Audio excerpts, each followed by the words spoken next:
मुलांना टॉपिक्स शिकवावे लागतात, धडे, कविता, गणित शिकवावे लागतात, करून घ्यावे लागतात, पुन्हा पुन्हा करून घ्यावे लागतात.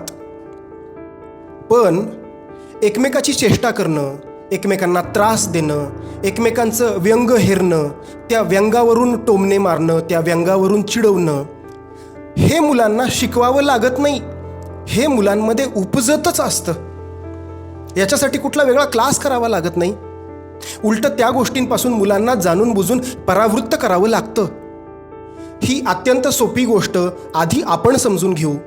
चेष्टा करणं, खोड्या करणं हा माणसाचा मूलभूत स्वभाव आहे. हे अत्यंत नैसर्गिक आहे.